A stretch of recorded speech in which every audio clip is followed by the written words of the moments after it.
မင်္ဂလာပါနော်ဒီနေ့တော့ခုခေတ်မှာတုံးလေးတုံးထားရှိတဲ့အတုံးလုံးလေးတစ်ခုပြောပြမယ်ထောင်ဖြုံတူမူရင်းတိတ်ပဲကတော့လဲလျောင်းဒီပေါ့ဒီပုံထဲအတိုင်းပဲလက်ဆန်းချီစန်းနဲ့တုတ်မလို့အိတ်နေတယ်လျောင်းနေတယ်လဲနေတယ်ပေါ့ဒါပေမဲ့ခုနောက်ပိုင်းမှာသူ့ကိုဘယ်နေရာမှာတုံးကြလဲဆိုတော့နောက်တစ်အတိတ်ပဲတစ်ခုပေါ့နော်အလုပ်တစ်ခုကိုအရန်ကြိုးကြိုးဆာဆာဆွန့်ဆာလုပ်ခဲ့ပြီးတဲ့နောက်ပိုင်းမှာပေါ့နော်မအောင်မြင်ဒီဖြစ်စေဒါမှမဟုတ်လေအရန်ပင်ပန်းလို့ပဲဖြစ်စေလက်လျှော့ချင်စိတ်ဖြစ်လာတယ်လက်လျှော့လိုက်တယ်မလုပ်ချင်တော့ဒီပုံတဲ့အတိုင်းပဲတုံမှမလုပ်ချင်တော့ဟုတ်လားနော်လက်လျှော့လိုက်တယ်ဆိုတဲ့အိပ်ပဲပေါ့အဲ့အိပ်ပဲတစ်ခုပြန်มาပေါ်လာတယ်ဥပမာပေါ့နော်我累了不想努力了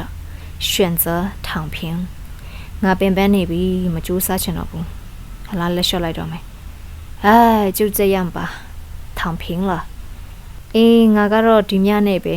မလုပ်တော့ဘူးလက်လျှော့လိုက်တော့မယ်ဟလာအဲ့ဒီအထိပ္ပယ်ဖြစ်သွားတယ်ပေါ့ဒါပေမဲ့တချို့နေရာမှာကတူမူရင်းအထိပ္ပယ်ကိုပဲတောင်းတယ်ဥမာ周末我只想在家里躺平